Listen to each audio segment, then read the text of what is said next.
How do you advise people that are dealing with imposter syndrome? Oh, everyone deals with that.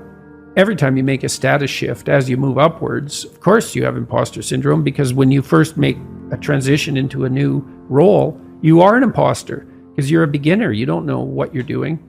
And that doesn't mean you're a liar or a fake. And it doesn't mean you should presume more knowledge than you have. It's, what did Nietzsche say? Every great man is an actor of his own ideal. And that feeds into the imposter syndrome in some sense. If you want to move to the next stage, at some point you have to act like you're already there when you're just barely started. And that's not a lie.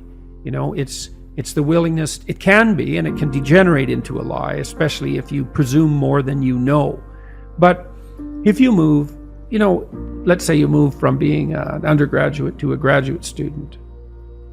Well, all the other graduate students and the professors know that you're just a beginning graduate student. They're not going to expect as much from you as they would from a more seasoned graduate student. So you have some leeway that's genuine, but you are, the low-rung occupier of that role. And of course you're going to feel like you're an imposter if you have any sense, because you're just barely there. You just made the transition. That's okay. That's not a problem.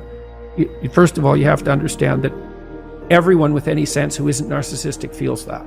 And it's actually an indication of your mental health and your competence, as long as that doesn't become crippling. It shouldn't knock you out. I'm such a phony. Well, don't be a phony. That's the first thing.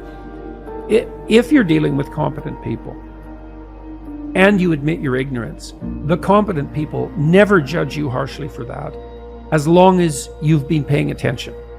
So in my classes, for example, people were often afraid to ask questions. And so sometimes I would point to people and ask them if they had a question, especially the quieter types. And they'd be afraid to ask the question because they're revealing their ignorance. And they would assume they're the only person in the room that's that ignorant, but they're not, because if they were paying attention and they had a question, the probability that half the class had that question was really high. It's different if you're not paying attention. And so you can be ignorant, you can be an ignorant newbie, and you can even ask the questions that are necessary to ask in that position and sort of reveal your inadequacy. And as long as you're dealing with competent people and you've been paying attention, they're just going to answer your questions. And then you only have to be ignorant once. That's the thing about asking a stupid question. You only have to ask it once, then you're no longer stupid.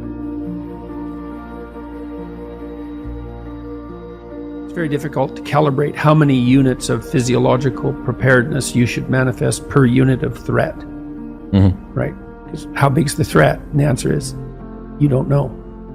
You wake up in the morning and you have an ache in your side. Is that nothing? Or is that the cancer that's going to kill you in 6 months? And it's pretty low probability that it's the latter, but the probability is not zero. So why shouldn't you be panicked out of your mind? And the answer is, some people are. And sometimes they're right. So the calibration of threat, especially when it's associated with novelty, is an impossibly difficult computational problem. We have like 10 different mechanisms to try to solve that. And one of the mechanisms is, well, there's tremendous variability in response. And if you're higher in trait neuroticism, you're going to have the problem you're described all the time. You're going to be doubtful about your competence and the validity of your position. And the only treatment we really know for that is to expose yourself to things that you're afraid of voluntarily and to become braver as a consequence of doing that. But some people have to live with that more than other people. The thing that I realized was that after a while, if you continue to disprove your imposter syndrome in the real world, you have a challenge, you're adamant that you probably won't or might not or don't deserve to get past it, and then you do. After a while, you have to admit to yourself that your imposter syndrome has nothing to do with your capacity and everything to do with your addiction about feeling like an imposter. And well, and that does change as people age. Generally speaking, they become more agreeable, more conscientious, and lower in negative emotion.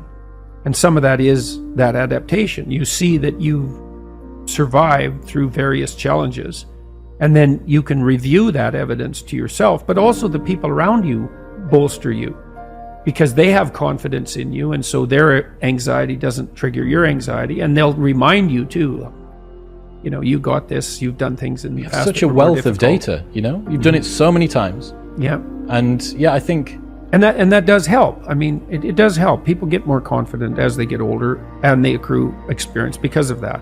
But it's subject to that underlying trait variability and sensitivity to negative emotion. I mean, there's been good psychometric analysis of self-esteem scales and neuroticism scales. And they're pretty much the same thing reversed.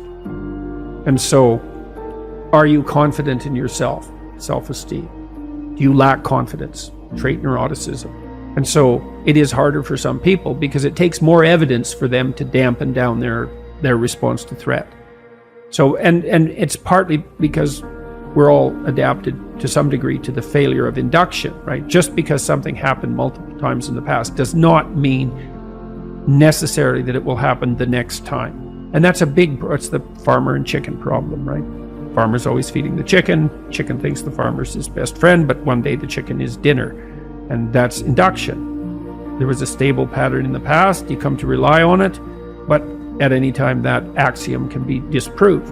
And so the fact that we have variability in trait neuroticism is a consequence of the probability of the failure of induction. It's a very difficult problem to solve, how to regulate negative emotion.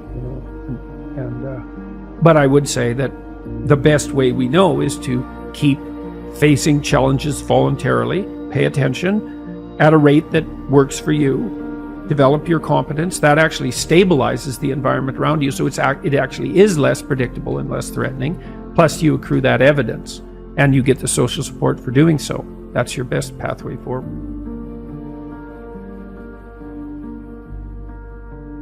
So there's this idea that Carl Jung developed. He extracted it, I don't know from where, from some ancient writings that he was familiar with. I believe they were Jewish writings. He said that, classically speaking, traditionally speaking, God was viewed to rule being with two hands, the right hand and the left hand, and the right hand was justice. And that was, you're going to get what's coming to you. But the left hand was mercy. And the idea essentially was that the cosmos could not exist without the proper combination of justice and mercy. You should get what's coming to you. But people are fallible and they make mistakes. And so it's reasonable to apply that to yourself. You know, there's an idea that's been developed by psychologists over the last few decades that people are basically narcissistic and that they generally feel that they're better at most things than other people. I don't buy that. I don't think the experimental evidence for that is very strong, and I certainly haven't seen that, for example, in my clinical practice, where I've seen that people are generally far harder on themselves than they are on other people. One example of that, I've written about this in my new book too, is that, you know, if you have a pet that's sick and you take it to the vet and you get medication, you're very likely to give the pet the entire course of medication, to go to the pharmacy to get the prescription filled, to give the pet the medication, to follow it through.